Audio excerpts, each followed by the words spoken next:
beep bop beep boop bop. Hello neighbor, come on in. Our show's about to begin. Take a breath. We're live. There's nowhere to go. You're on the Mr. West Show. Boop bop beep bop. Beep beep bop beep boop bop. Near or far, big or small, we love you just the way you are. Boop There we go. boop bop beep bop. Beep beep bop beep boop bop. Hello neighbor, come on in. Our show's about to begin. Take a breath. There's nowhere to go. You're on the Mr. West Show. Boop bop beep bop. Beep beep bop beep boop bop. Near or far, big or small, we love you just the way you are. Boop bop beep bop. Beep beep bop beep boop bop. Leave your shoes by the door, 'cause you don't need them anymore. Boop bop beep bop. Beep beep bop beep boop bop. So welcome home, stay a while, let's sit together and share a smile. Don't have to hurry, don't have to race, there's plenty of time, we set the pace. Boop bop beep bop. Beep beep bop beep boop bop. Here we listen, here we share, you're safe 'cause we always care. Boop bop beep bop. Beep beep bop beep boop bop. We'll make some art, give it away, 'cause it feels good to share every day. Boop bop beep bop. Beep beep bop beep boop bop. Make mistakes and that's okay. We're beside you all the way. Boop bop beep bop. Dee dee da dee dee dee da. Do your best and you'll see right here is where you're meant to be. Boop bop beep bop. Bop bop bop beep boop boop. Yay. Okay, now we're ready. We got through our intro. Mr. and Mr. West presents Episode 4. Faith. Faith. Welcome back. So today we're talking about faith. And you know, when we get our episodes started, we always like to find our way, what we call home, which is getting in touch with yourself so you feel good and helps us through our episodes. So let's take a big deep breath first.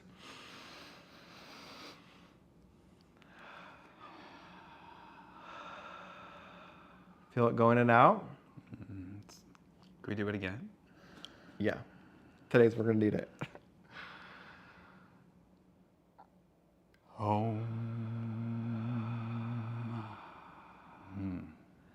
Yeah, saying home also works Yes. because you can feel it kind of inside your body. So let's say home. Home. That feels good. It does. I feel at peace now. Yeah. Good. Okay, so we're talking about faith. So what is faith? Well, faith to me is being okay with what is uncertain. Yeah, it's the courage to move forward when you don't know what's going to happen. So let's do something. We were just breathing. So let's hold our breath. Take a big breath in and hold it.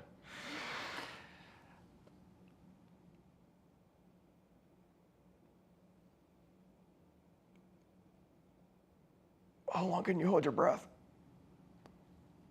I'm still holding it. Well, I don't know what's going to happen if I let go. I don't want to let go. Is there going to be more air if I let go? I don't know. What if we release it? Oh, gosh. Woo. Well, that's better. Yeah, so when you're born, what's the first thing that you do? Well, you breathe. Right, You take a breath. right. Because And scream. but the first thing you do is you have to take that big deep breath. Right. And then for the rest of your life, you're taking the air in and letting it out. And it's something that you can't see. Yeah. And then when you try to control it, it just, it stressed me out trying to hold it in my breath the whole time. Yeah, because you can only hold your breath for so long, and then you have to release it. And then why do you release it? To let more in. Yeah. So so what you're saying is You have to let go to receive. Right. Well, that's amazing. I'm all about receiving these days. Same. I'm going to get my stuff on and we can continue kind of talking about faith and why it feels difficult to try to hold control and certainty and guarantee, and why it's important to trust and let go and have faith. Move my apron on.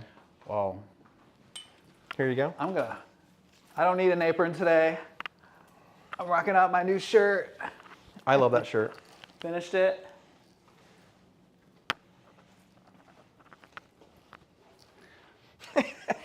Feeling yourself today. I know. I don't need this today. Oh, okay. I'm not painting. I'm not going to be getting my clothes dirty. I am drawing. I am. I am kind of in between projects right now, so I'm actually over here kind of starting a new project. So what are you working on? Well, let me show you. So summer is here, and I love wearing linen in the summer. And I have this boring old white linen shirt that I want to revamp. And so I have the idea of turning it into a treasure map. That's hot. I know. So I've been kind of drawing a little treasure map here. Got the front and working on the back. I got this little section here that I want to draw some. It reminds me of those Teddy Ruxpin books that I used to have because he would play the audio.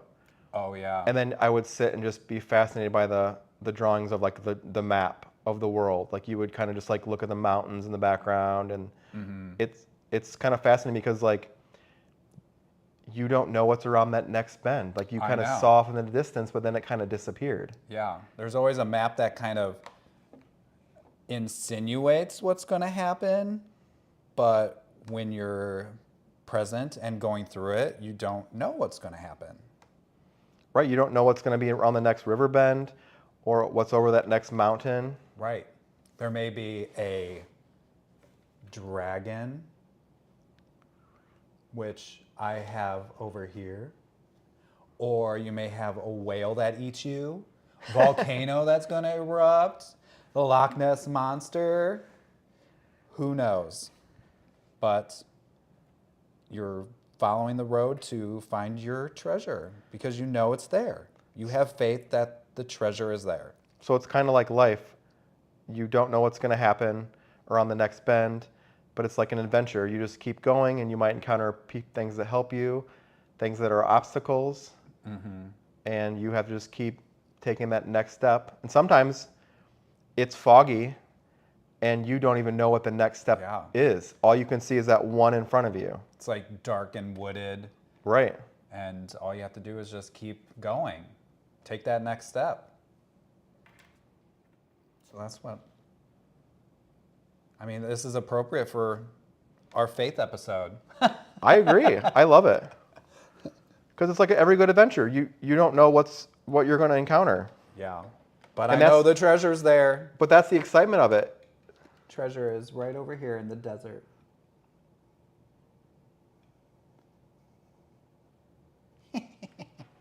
So how are you going to get that onto the shirt? Are you going to draw it all? Yes, I'm gonna. I have ink that I'm pretty much gonna hand paint it. I'm kind of toying with the idea of.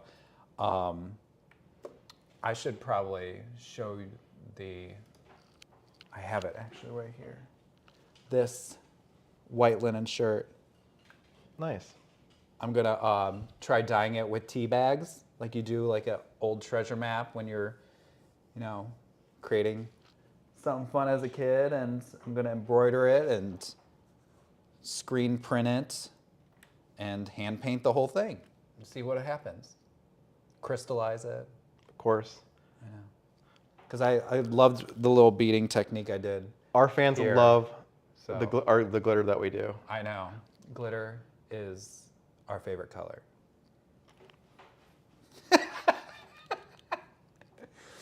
Okay. Well, what are you working on? I am going to mix some red, and I have an apple tree, and I need to paint some apples on it. Well, that sounds fruitful. I know. Colorful and fun. I like that. Switch. Okay.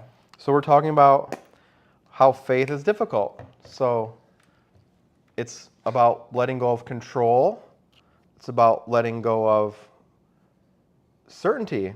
So like right now I'm mixing red paint, and I'm kind of trying to match what I have on the canvas over there. So I'm just kind of adding some colors to it until I get the right tint. So I'm kind of like letting it do its own thing, not trying to control it.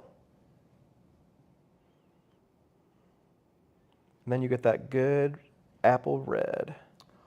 Well, we all know that, when you try to control something, it never turns out the way you think it's going to. Right, and then you put all that energy trying to control it. Right. Like, you try to pinpoint exactly what's going to happen, but that seems to never happen the way you think it is. So would you say that's like a belief then? So you have a belief that something's going to turn out a certain way, and then it doesn't. Yeah, I would say so, because belief is like you're pinpointing something. It's like you're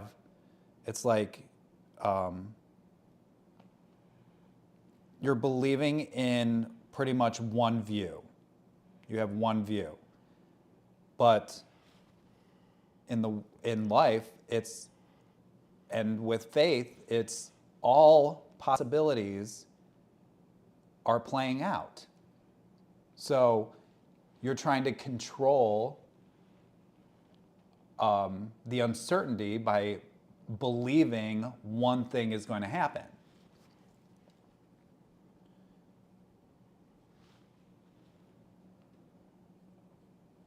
So like, give me an example. Because like for example, like a fire. I know if I stick my hand in the fire, I'm going to get burnt. I know that. That's not a belief.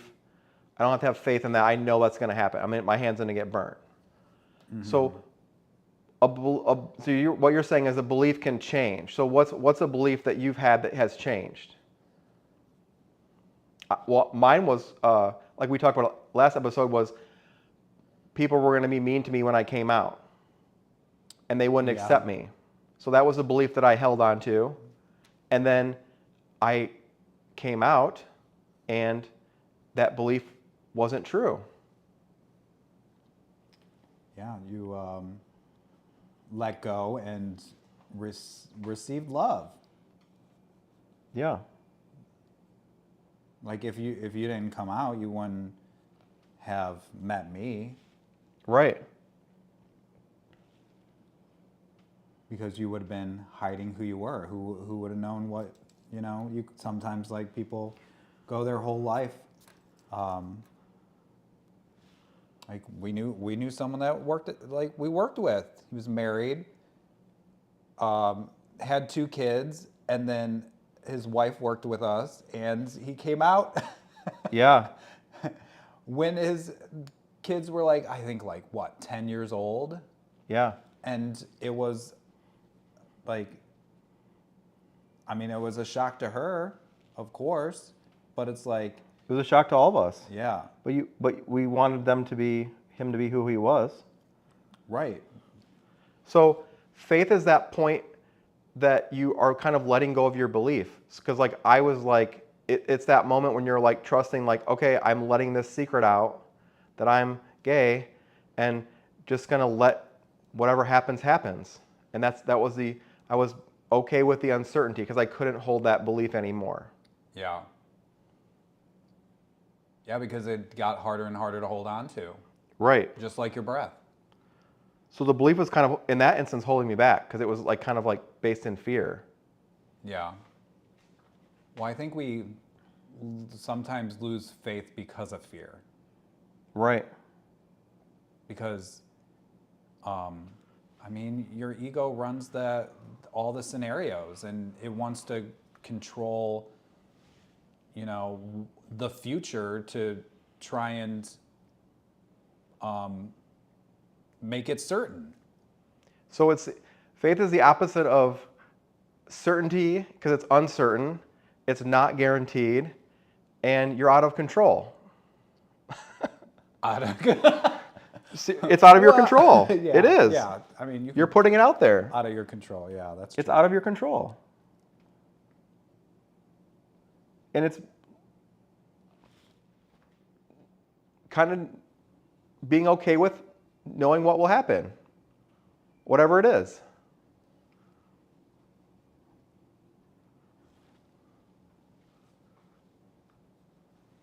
It's like, okay, so I used to be a lifeguard, and I would watch the little kids. They would come, put their little floaties on. We would all get in the pool at the Y, and they would all line up on the edge. It was the edge. Some little kids had never been in the water before, and they're sitting there, and we're in the pool. I'm next to the moms or the dads, and they walk up to the edge, and they're looking to this substance, water, and they're safe they're standing on the edge, so they're perceived that they're safe. And they have to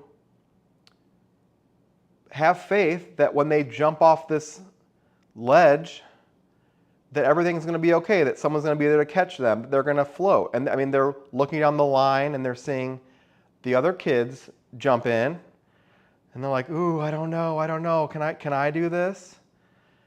And it's that moment where you trust and let go and just leap off that edge. Yeah. Because, well, when you're trying to swim, or float, you can't be rigid and stiff, or you'll sink. Right, because you can't hold on to the water. In water, you have to hold your breath and relax and float. You can't grab onto it. There's nothing to grab onto. And the more you fight against it, oh my gosh, I'm trying to not burp. I'm doing a Dennis. That you'll sink.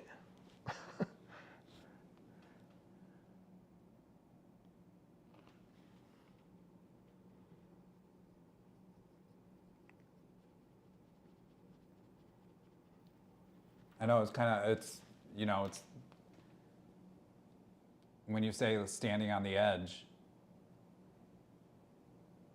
I mean, that's life too. Because, I mean, if you put the scenario of you're watching the kids jump off the ledge into the pool, it's like in moments in your lifetime, you come to the point where you have to stand on the edge. And you're looking out and it's like, what do I do? Do I jump? Or do I stay where I'm at? Well, if you pull back, I mean, we're on a floating rock in space that's hurling itself through space around a sun that's burning hot, that's also flowing through space. So what are you holding on to? Everything's kind of moving and changing all the time. There's nothing that's the same, ever. Yeah. It's all in a state of movement and flow and change, and there's really nothing to even hold on to. If you kind of pull up back to that perception. Well, it's perceived safety. Really. Because, I mean, a couple episodes ago, I was talking about, what happened with my mom and how she was very certain that she was building up for retirement. She was saving her whole life, working. She was a nurse with the Cleveland Clinic, and she at the age of 63, she's wanting to retire at 65, saves up all this nest, and she gets diagnosed with stage 4 cancer. So it's like, so you have this whole lifetime ahead of you where you're certain it's going to turn out to be a certain way, but life throws that curveball. Yeah. So she, I mean, so she had, I mean, I know your mom, she had all the insurance possible, Right. all the retirement funds saved, everything was lined up, all the paperwork done, and boom. right. It She wasn't- never even got to enjoy it. She never got to Everything enjoy she it. saved up to enjoy. She was not able to do it because she retired at 64 and had to battle cancer.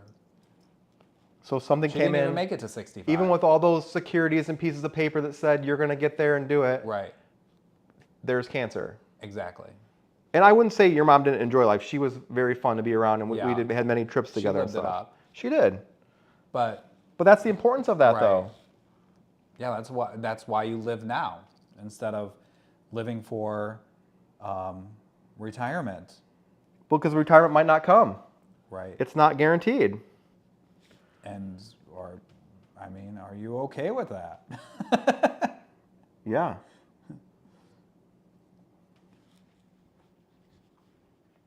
But you know, I mean, her instance kind of pushed me to jump off the edge as well. You know, I've wanted to, I don't know, pursue Mr. and Mr. West for a while. It was like we started being creative again during COVID, and I've always dreamed of being a fashion designer and making my own clothes, living in New York City and stuff like that. But I couldn't do that if I was working my job in retail. So you get to the point where it's like, is this situation helping where I'm going? And you're sitting there looking on the edge, and like one point I was just, you and I came to the decision that it was not serving us anymore because it was actually draining. It was never working towards the dream. It was consuming my life, consuming your life, and we weren't able to really go full-time being artists. Yeah, because it kind of it was like holding your breath. It's like it was hard. It was getting harder and harder for you to stay there because they were putting more work on you. Yeah, I you had to drive to Columbus. You had to travel more. Right. And you couldn't come home and paint or put stuff towards your passion. Right, because every time I came home, I needed to, either you needed to build me up, Yeah. get Dennis back, or I needed to just like chill and not do anything. I wasn't being creative because I was exhausted from working. Right. So one day we said that this was not serving anymore, and we took the leap of faith. We stood on the edge and realized that it was not working and took that leap of faith. Right, because it was like the perceived security of your income, Right, insurance, right, someone else telling you what to do because you didn't have to make decisions. They could just tell you where to go, what to do, how many hours to work. right. But that was also kind of what was draining you because It was not letting me be me. because when you first started there, you were working locally. You would just drive to the local Yeah. stores and do your thing and come home. And then the job changed to you had to travel to Columbus, which is 2 hours away. And then you basically said, like, I'm not able to do my job where I'm at now Right, it's exhausting. because you're exhausted and you're getting stretched too thin. So not only were you not able to do your job locally very well, you had to travel more. Right, So the security that you thought you had was also kind of still going away anyways. yeah, And it was for a company that, was kind of shutting down stores. Like there was a lot of uncertainty even with that. right. Well, they were eating themselves from the inside. Right. And I remember when I turned in my 2 weeks and I told people that I worked with, like, They all asked what I was doing, where I was going, and I'm like, I don't know. I don't know where I'm going. I don't know what I'm doing. I just know that I'm taking the leap of faith. I'm jumping out of the nest and to fly Yeah. because I wasn't doing what I truly passionately wanted to do. Well, because we've done this before. We had another career in luxury retail where we both worked there, and you got promoted because you always wanted to move to New York City. Yeah. Yeah. Yeah. And I got promoted to go to New York City. And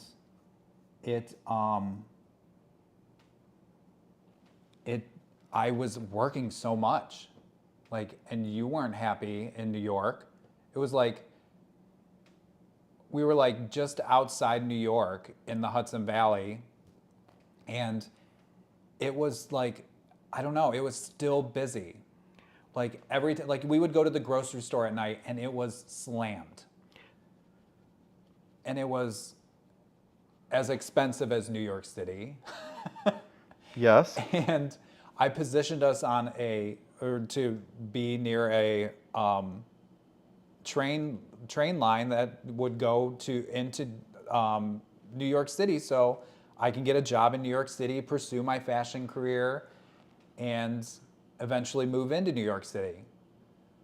But it just got harder and harder and harder to do that. Well, because that was taking a leap to something that you thought you dreamed of, because you said you wanted to live by the Brooklyn Bridge, be in New York Yeah. City, have that fashion lifestyle, going out to eat every night, but you don't realize like it's more expensive in New York City, and what you see on TV is not the same Right. lifestyle that you get when you move there. It's a lot of like riding trains. You don't take the cab all the time, and it also for us, like, we enjoy being by our families. We live in the Midwest. We can drive to Michigan and go on the lake and hang out, and that was away from our family. We weren't able to do that.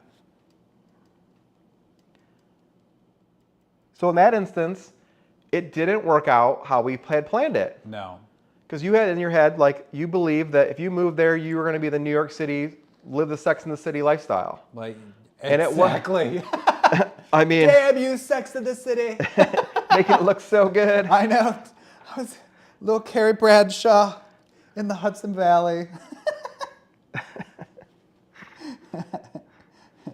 But what was great is, I was standing on the edge and I was like, you know what, this is not working for me. And I was very close with my regional manager that promoted me, and I told her that this was not working. And luckily my position was still open in Cincinnati, and I came back. But when we came back, we found Covington, Kentucky. We did. Found this cute little building. It was like not even listed. Cody was like looking around the neighborhood. He was actually going to another listing, and Well, you Covington, forget, like, we felt like such failures moving back, because it was like, Yeah. we were telling everyone we're moving to New York City and we were gonna do it, and then we were there and we're like, Yeah, and we had like no money coming back. yeah, because our one friend literally disowned us because we couldn't afford to come back to go to her wedding. Yeah. She literally stopped talking Right. to us. It was and we're either like, groceries or travel to Cleveland to go to this wedding. yes. And we had to afford groceries, and we didn't go to the wedding, and our friend completely disowned us. And funny fact is, they're not even married. That's So, whatever. I love you, girl, if you're ever out there. But that was kind of where we're at. And we made it through it. we did. We came back. It didn't look pretty when we were going through it. No, it was a mess. Right.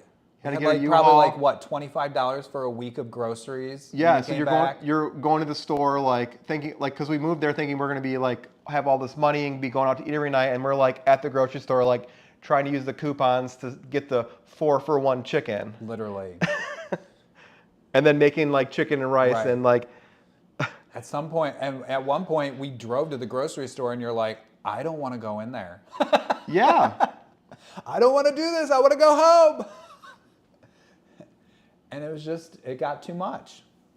But luckily, when we came back and found our place in Covington, Kentucky, which is just over the river from Cincinnati, and it has the Roebling Bridge, which is the prototype to the Brooklyn Bridge.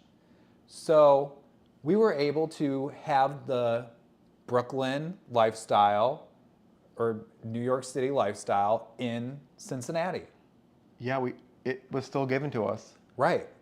Which It was was so just cool. not New York City. It was Cincinnati. So it wasn't how you thought it was going to be, but it turned out to be better. Better. Because then we could have it all. We could be by our family, live by the bridge, live in the city. Because now we live in the city. Yeah. Get all And that. we can easily walk to a restaurant and get in because there's not We can afford to go to a millions restaurant. people. Yeah. Yeah. Because I remember you were still you were still working there when I was coming back here trying to find apartments, and I was like, I found it. I'm like, in the weirdest way. I'm like, when you walk out the front door, there's a bridge there, and that was before I knew kind of what that bridge meant. And then we find out that that's the same guy that made the Brooklyn Bridge, Yeah. John Roebling. R. Roebling. R. Or- Roebling. Is it John R. Roebling? Something like that. It's John Roebling. And it's the most beautiful bridge ever. It is. And now we have the view of it every day. Now we have our dream. We live in the city. Right. We can create our art. We live by the bridge. And be by our families. And it feels like us. Right.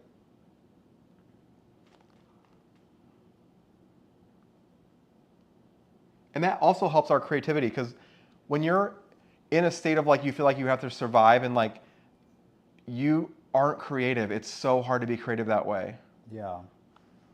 Because I thrive in a peaceful atmosphere. So we've kind of like made a leap, went to one rock, and then was like, nope, and then jumped back to a different rock.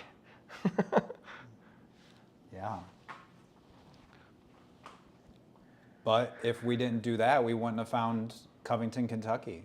Right. I mean, for me, I went through that with you.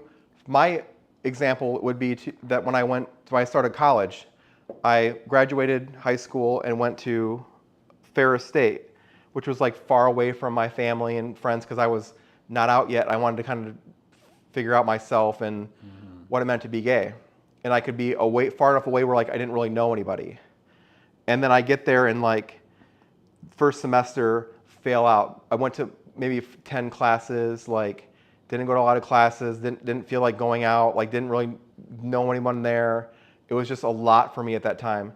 And I failed out. And I started college because everyone in my family had went there and it was a big thing in our family to graduate. And I come back to Bellevue and I'm like, oh my gosh, like I have to go to work now. Like I'm a college, like, because everyone looks at you like you failed. You drop out. You're a dropout. So then I start going to community college. I'm going there part-time and working. And so my college started at Ferris State. Then I went to Kellogg Community College. And then I met you. And then we started both going to Kent State. And Kent State didn't work out for us. And then I went to Cleveland State. And then I went to Cuyahoga Community College. So in this meantime, I'm working and going towards it and still trying and failing and going back. But the whole time I'm like, I just feel like I'm going to do this. I could just feel it.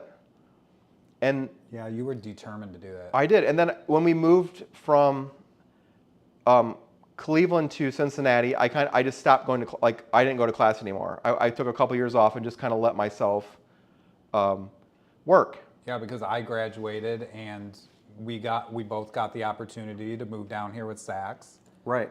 And you put your college on hold. Because it would have, we had that opportunity, but it would have probably taken you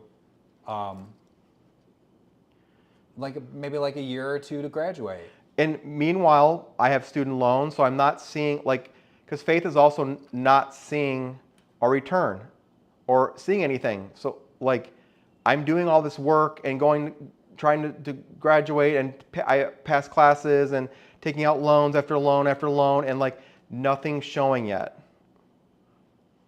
But I still had faith that I was going to graduate. And then when you got your job, your most recent job, I was able to go back to school and actually graduated during COVID. So I completed my degree. Yeah. Well, because you were, I think you were under a lot of pressure when you were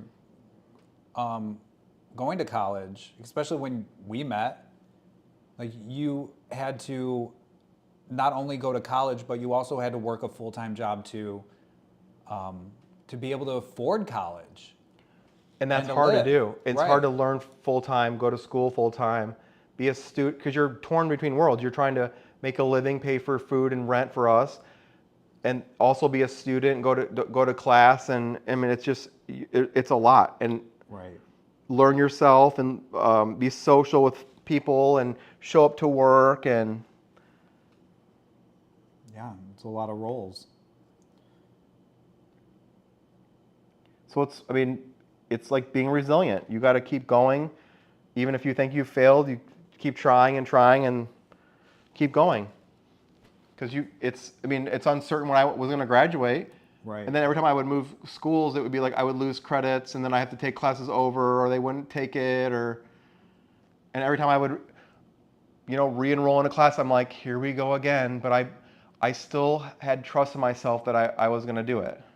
I still kept jumping off that ledge, and then sometimes I would fall and bust my lip or whatever, but I'd get back up and do it again until I graduated. Yeah. Well, when you were given the space and time to just focus on school, because I was working full time, you graduated. Yeah. Cum laude.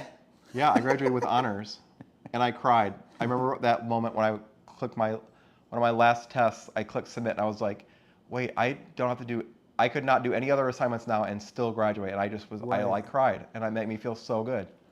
Oh my God! And I remember it was COVID, so you couldn't walk for graduation. Yeah. So the timeline here is 20 years of going to class, 20 years of resilience and trying it again and doing it, and then I end up graduating during the pandemic and couldn't walk. That was so shitty. Because, like, to me, when you walk, like, that's like... Right. The closure. Yes. The closure, Yes. So even like, that... you need that. Even that, like, wasn't how it was supposed to be. And we just did like a celebration at home, and you had your sweats on and Yes. your cap and gown, and we had crab legs. But it was so me, because I feel like everything for me has been like unconventional, or just, you just kind of roll with the punches, and that's what you get. Literally. That was like, I was so pissed for you. Because I know what it feels like to, like, do it. Like, to throw that cap and... I'm going to move this camera over here and I'm going to show what apples I'm working on today. Okay. Decent.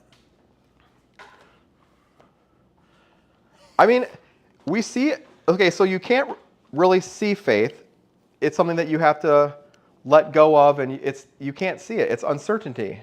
So that means you can't see it. Right. But you do see it when you see,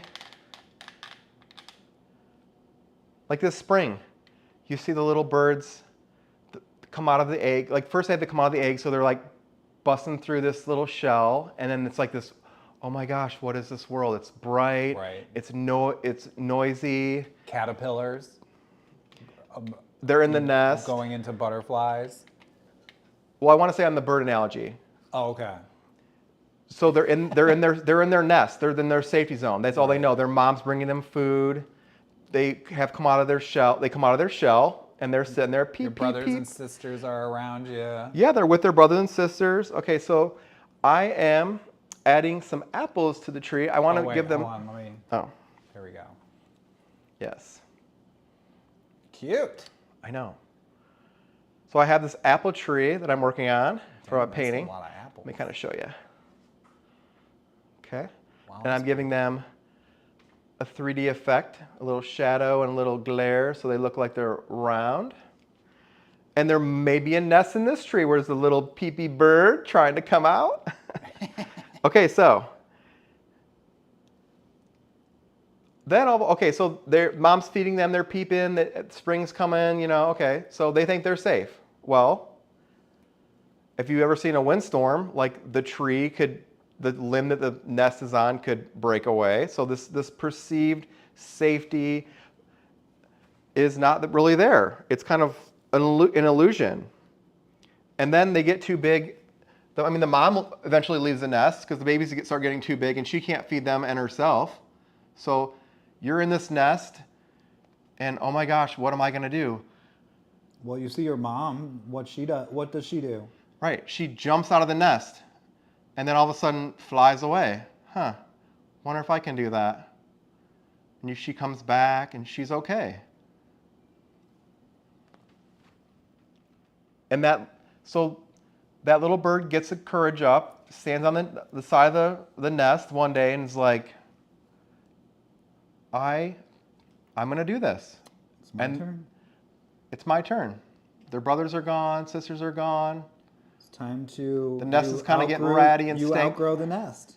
You outgrow the nest, that safety, that security. And all of a sudden, lets go, falls, and starts to fly. Now they might fly into the next tree, because they don't know what's going to happen. Yeah. They may fall onto the ground a couple times. But that's what faith is. It's being able to jump off that ledge and being okay with what happens.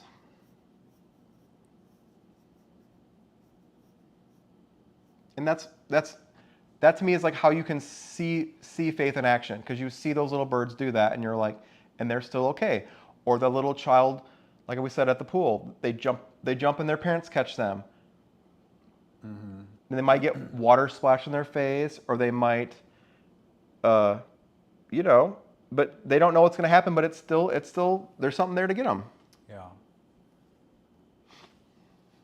To me, yeah. Well, you could also that's a good way to see it, but it's also feeling as well.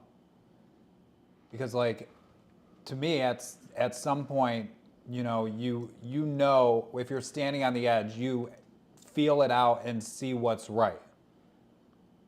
Or you feel what's right. And that kind of helps guide you along, because if you can't see the future or see certainty, you could always follow the feeling. And that kind of helps guide you. Well, and the feeling could also be kind of a pressure, because you got to leave the nest. Yeah. You're not able to stay there anymore.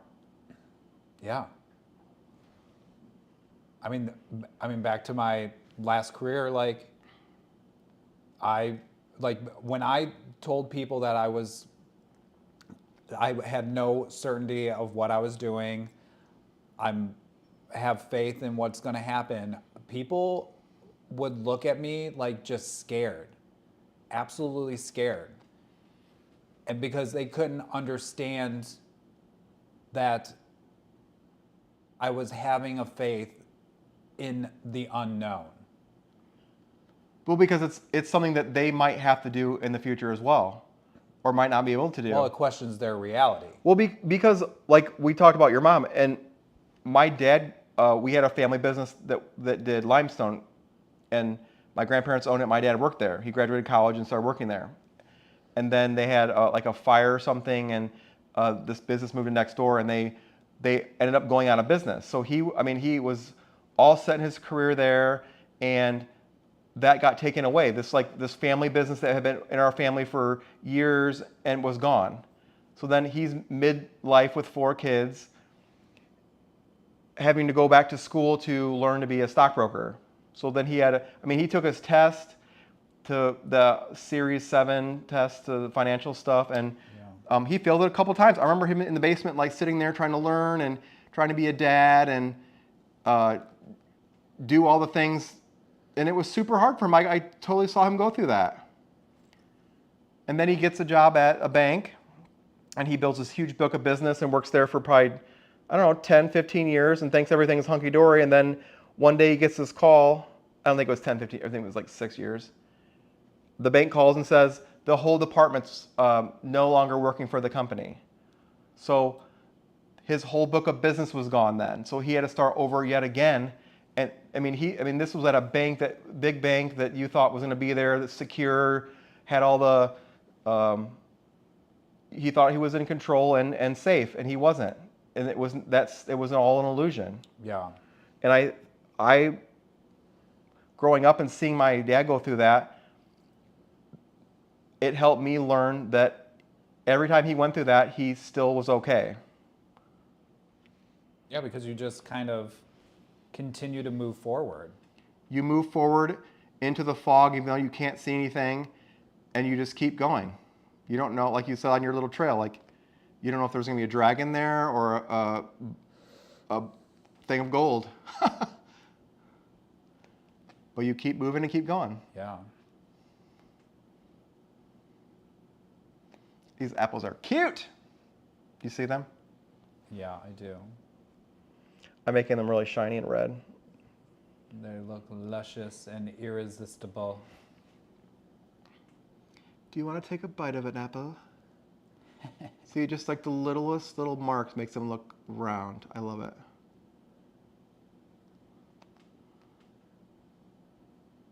Yeah, you're just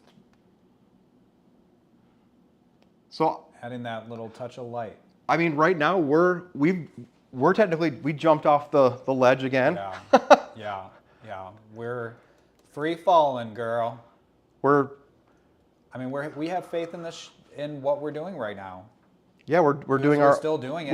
We're having faith in our art, and having faith in our sponsors, having faith in ourselves to be able to be there when the bills come due and you're still painting on your piece of art. I know, because we've always done it, and we've always been safe. Yeah.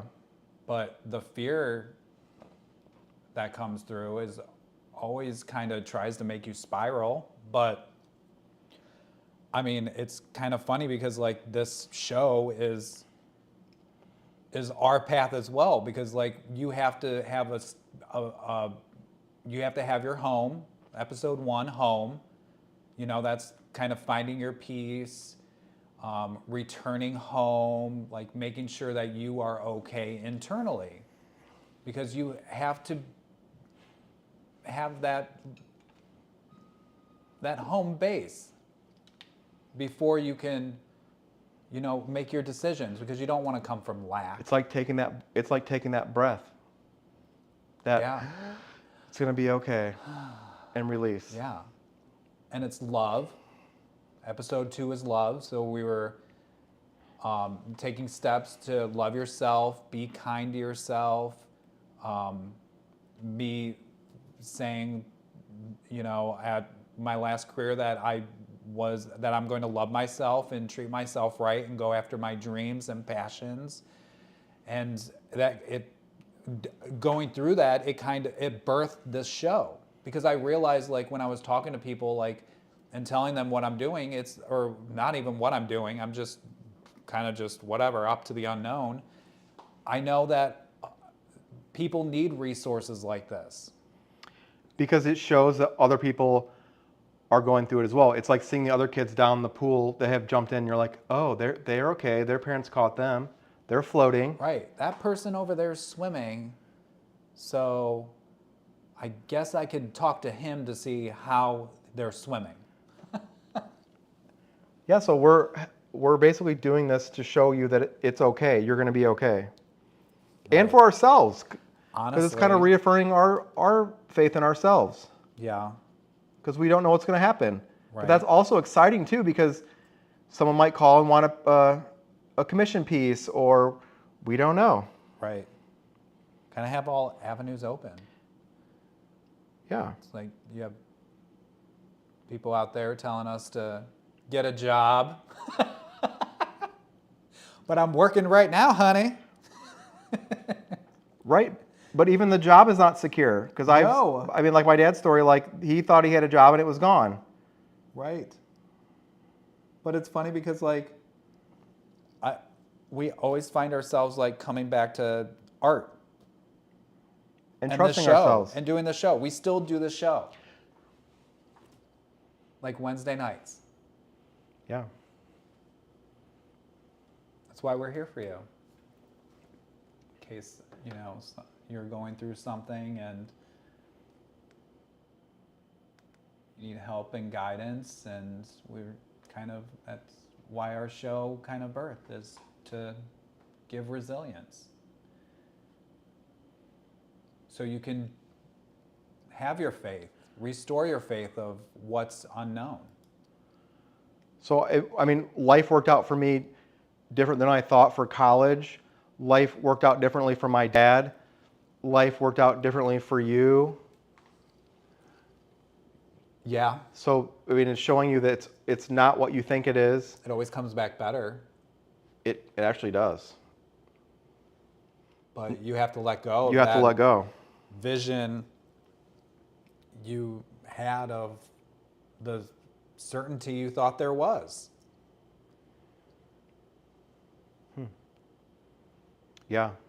It's like you don't have the evidence yet. You're doing it, and it's like with my degree, like I didn't have the paper, but I was putting all the effort in towards it, and just hoping that it's also hope. Right. And me leaving my last job, and I didn't know what I was doing, but one day when I was at work, this idea came through of the show. I shared it with you, and you wrote the first script, Home. Yeah, and just So kind of, it was like it kind of just presented itself as soon as I let go of what I was going to possibly do. so we continue to have the courage to move forward when we don't know what's going to happen, Yeah. And here we are still finding and we trust creative. ourselves to handle it as it comes. I love that. So, I guess we're almost out of time. Yeah, it's Our getting final there. thought, I kind of want to leave with a question, because it's something that you should reflect upon on yourself to kind of see what you would do today if you trusted life a little more.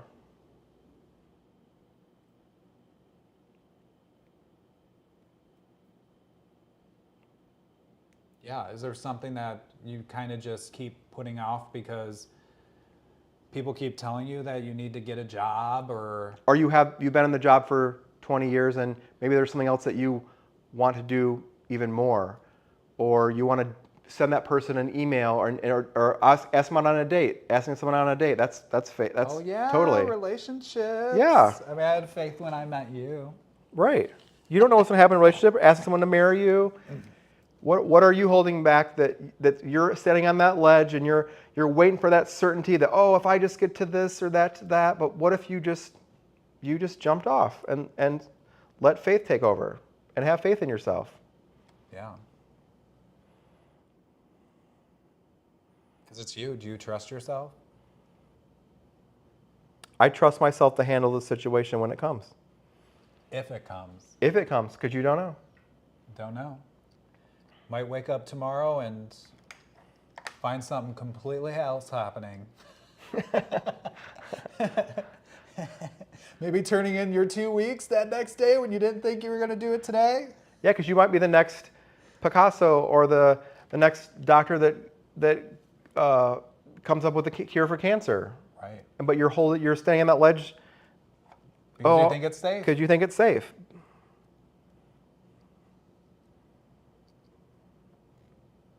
I love that. Having the courage to move forward. Just picture that little bird, that little tiny bird, I know. or that kid with the swimming goggles and the floaties, just standing there like, I can do this, I can do it, I trust. Yeah. And what would you do? Because at some point, something comes that, because at the beginning of the episode we talked about, the first thing you do is take a breath in. Well, at the end of your life, the last thing you do is breathe out.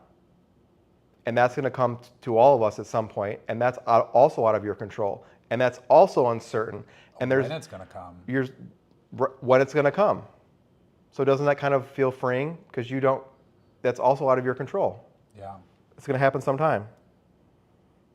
That's why whatever you're dreaming to do it now. Do it. Do it. If you just have faith and trust and a little bit of pixie dust. Yeah, you need the magic, of course. Got my little pixie dust time. All right, well, I'm I getting love that. cottonmouth talking so much.